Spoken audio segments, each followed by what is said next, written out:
Таксиде иштейм деген мекендештер үчүн кызматыңыздарда Атаман такси паркы. Москва жана бүткүл Россия шаарларын Яндекс таксиге жана Сити мобилге улайбыз. Парктын комиссиясы болгону 2,5%. Акча чечүү бекер.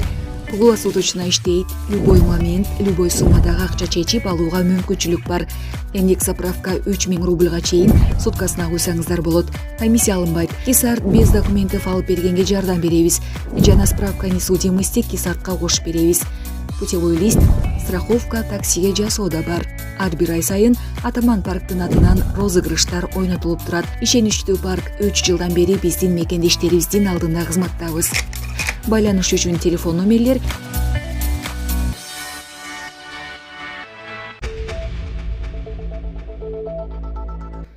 Өнүккөн мамлекеттерде Крым дүйнө деген көрүнүш жок. Президент уюшкан кылмыштуу топко каршы күрөш тууралуу комментарий берди. Бишкекте ушул жылдын 4-октябрында атайын операция учурунда Крымтөбөл Камча Санбек Көлбаев жок кылынды. Бул окуя коомчулукта азыркыга чейин кызуу талкууланып, ар кандай сөздөр, пикирлер айтылууда. Ал ортодо уюшкан кылмыштуу топ, алардын лидерлери деген түшүнүк Кыргызстанда таптакыр жок болушу керек дегендер да бар. Биз буга байланыштуу президент Садыр Жапаровдун пикирин билдик. Уюшкан кылмыштуу топтун лидери делген Камча Көлбаевдин ОКМКнын операциясы учурунда жок кылынышы акыркы күндөрү соц тармактарда да кызуу талкууга алынган темалардын бири болду. Аны жактагандар да, жектеп, сындагандар да бар. Камча Көлбаевди өлтүрбөй, кармаса болбойт беле деген да пикирлер жок эмес. Сиз бул операция даярдалып жатканын билдиңиз беле?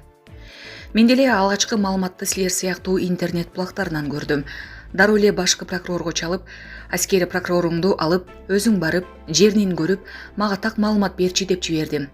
Ал барып, жеринен көрүп, мага кайра чалды. Атышуу болуп кетиптир, өлүм бар экен, жарадарлар бар экен деп. Операция кандай болгон, мыйзамдуубу же мыйзамсызбы тез арада тергөө иши жүргүзүлсүн делип, иш аскер прокуратурасына берилди. Азыр тергөө жүрүп жатат, жыйынтыгын күтөлү. Негизи эле криминалдык чөйрө коомчулуктун мамлекеттик түзүмдөрдүн ишмердүүлүгүнө кандай таасир этет? Уюшкан кылмыштуу топ, алардын лидерлери деген түшүнүк өлкөбүздө таптакыр жок болушу керек дегендер бар. Ошол эле учурда кайсыл бир көйгөй жаралсам, мамлекеттик түзүмдөргө караганда Крим авторитеттерге кайрылсаң, алар тез чечип берет деген пикирди кармангандарда да жок эмес. Ушуга пикириңиз кандай? Негизи өнүккөн мамлекеттерде Крым дүйнө деген түшүнүк жок. Ошол үчүн өнүгүп жатышат. Албетте криминалдык чөйрө мамлекеттин эле эмес, жарандардын, инвесторлордун да ишмердигине терс таасир этет. Каракчылык заманды унутуш керек. Азыр эшикте 21-кылым. Баары мыйзам чегинде болуш керек. Кимдир бирөө каракчылык кылса сөзсүз түрдө күч органдарына кайрылыш керек. Биз тез убакытта өнүккөн мамлекетти курушубуз керек. Ансыз деле алыс барбай эле коелу. Кошуна мамлекеттерден бир канча жылга артта калып кетиптирбиз. Маектешкен Медербек Ширматалиев. Булак кабар кежи. Мамдумага миграцияга байланыштуу мыйзам долбоору сунушталды. Мигранттарга таксиде, медициналык жайларда, мектепте жана башка тармактарда иштөөгө тыюу салган мыйзам долбоору октябрдын башында мамлекеттик думанын кароосуна киргизилип, мыйзам долбоорлордун базасына жайгаштырылды. Анда Россиядагы чет элдик жарандардын укуктук жобосу тууралуу мыйзамга өзгөртүү киргизилет. Ага ылайык Россиянын өкмөт жыл сайын чет элдик жарандарга, айрым тармактарга квотаны белгилеп турат. Экономиканын ар бир тармагында иштеген мигранттардын саны 5%дан ашпашы керек. Долбоор боюнча медицина, билим берүү, такси, мамлекеттик жана муниципалдык тармакта иштөөгө толук тыюу салынат. Мыйзам долбоору кабыл алынса, мигранттардын саны азайып, орус жарандарынын жумуш менен камсыз кылууга жол ачылат, дейт Думанын депутаттары. Булак Назар Ньюс KG. Урматтуу Москва шаарындагы мекендештер, Умбем клиникасы төмөнкү кызматтарды сунуштайбыз. Педиатр, гинекология, стоматология, неврология, хирургия, кардиология, лор, УЗИ жана башка. Андан тышкары массаж жана бардык лабораториялык анализдер. Толук маалымат +7925 103 2277. Биздин дарек Москва шаары, метро Нахимовский проспект, Севашская 7, корпус 2. Сиздин ден соолугуңуз биздин камкордук. УКМК Көлбаевдин өчүн алууга келген 3 чет элдик Өзбекстанга өткөрүлүп берилди. Жакында өлтүрүлгөн Кримтөбөл Камчы Көлбаевдин өчүн алуу үчүн Өзбекстандан 3 адам чек араны мыйзамсыз өтүп Кыргызстанга келишкен. Бул тууралуу УКМКнын маалымат кызматынан кабарлады. Атайын кызмат алардын Өзбекстанда да бир канча адамдарды өлтүргөн үчүн издөөдө жүргөнүн билдирди. Алдын ала суракта берилген көрсөтмөлөргө ылайык Өзбекстандын алжырандары мыйзамдагы уру Асанбектин Көлбаев өчүн алуу үчүн келишкен. Керектүү адамды жок кылуу буйрутмасы кылмыш дүйнөсүндөгүлөр тарабынан берилгенин билдиришти деп кабарлады УКМКнын маалымат кызматы. Адам өлтүрүүгө келгендерди УКМКнын кызматкерлери Альфа Атайын багыттагы бөлүктүн жоокерлери менен биргеликте Бишкек шаарынан кармап 13 октябрда Өзбекстанга өткөрүп беришкен. Эскерте кетсек, мыйзамдагы уру атыккан Кримтөбөл Камчы Көлбаев УКМКнын Атайын операциясы учурунда 4 октябрда жок кылынган. Булак Спутник KG. Эми окуу китептерин учкун ишканасы базып чыгарат. Министрлер кабинети жалпы билим берүү уюмдары үчүн окуу китептерин даярдоого байланышкан сатып алууларды жүзөгө ашыруу тартибин бекитти. Документке ылайык учкун ачык акционердик коомуна Кыргызстандын жалпы билим берүү уюмдары үчүн окуу китептерин даярдоого ыйгарым укук берилди. Билим берүү жана Илим министрлигине өзүнүн чечимдерин ушул токтомго ылайык келтирүү жана токтомдон келип чыгуучу башка чараларды көрүү тапшырылды. Булак Супер KG. Орусиянын бийлиги 27 дрон атып түшүрүлгөнүн билдирди.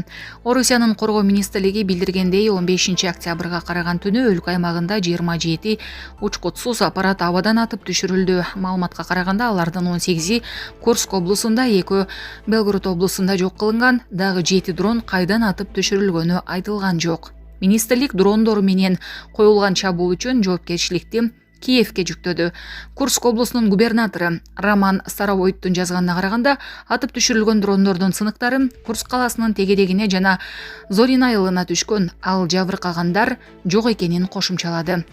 Киев адатта Орусиянын аймагында болгон окуяларга комментарий бербейт, согуш маалында тараптардын билдирүүлөрүн көз карандысыз булактардан тактоо мүмкүн эмес. Орусиянын армиясы Украинанын аймактарын аткылоону улантууда. 15 октябрга караган түнү Харьков облусуна жасалган аба чабуулдан 2 карапайым тургундун өмүрү кыйылды. Облус губернатору Олег Снегубов кабарлагандай, орус күчтөрү Дружелюбовка айылын бутага алышкан. Булак Азаттык. Политика. Вашингтон Азербайжан Арменияга басып кириши мүмкүн деп кооптонууда. АКШнын мамлекеттик департаменти жакынкы апталарда Азербайжан Армениянын түштүгүнө басып кириши ыктымал деп чочулайт. Бул тууралуу АКШнын депутаттар тобу менен жолуккан маалда мамлекеттик катчы Энтони Блинкен билдирди. Сүйлөшүү 13 октябрда болгону айтылууда. Анда Блинкен Кошмо Штаттардын өкүлдөр палатасынын мүчөлөрү менен сүйлөшкөн маалда Тоолуу Карабахта абалды талкуулап Азербайжанга көрүлө турган ыктымал чараларды талкуулаган. Белгилүү болгондой, Азербайжандын акыркы чабуулунан кийин армяндардын көбү Тоолуу Карабахты таштап кетишкен. Блинкен мамлекеттик департамент 2002 жылдан бери АКШ Бакуга берип келаткан курал-жаракты мындан ары узартпай турганын чечип жатканын айткан. Бул жыйындан бир нече күн өткөндөн кийин депутат Фрэнк Пеллон X социалдык тармагына мурдагы твиттерде Азербайжандын президенти Ильхам Алиев Карабахтагы операциясынан кийин кубаттанып Армениянын түштүгүн басып алуу максатын көздөп жатканын жазды. Ильхам Алиев көп жылдардан бери Зангезур коридорун айтып келатат. Ал Азербайжандын негизги аймагы менен Армениянын түштүк аймагы аркылуу өтө турган Нахичеван эксклавын байланыштыра турган гипотетикалык жол болуп эсептелет. 2021 жылы Алиев аны күч менен кура турганын айткан. Армения менен Азербайжандын ортосунда тынчтык келишимине кол коюу мүмкүндүгү жөнүндө сөз кылып жатып, коридордун ачылышын Туркиянын президенти Реджеп Тайип Эрдоган да айткан. Армения, Азербайжан жана Орусиянын лидерлеринин 2020 жылдын ноябрындагы биргелешкен билдирүүсүндө конкреттүү кадамдар айтылбастан аймакта транспорттук жолдордун ачылышы жөнүндө сөз болгон. Армения бул вариантты аймактык доомат жана экстерриториялык коридор талабы катары кабылдайт, деди жагында премьер-министр Никол Пашинян.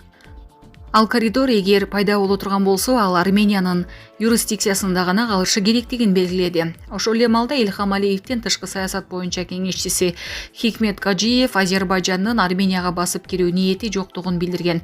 Быйыл 19 сентябрда Азербайжан 30 жылдан бери көзөмөлдөбөй келген Тоолуу Карабах аймагын аскердик операциянын натыйжасында кайра өз көзөмөлүнө алган.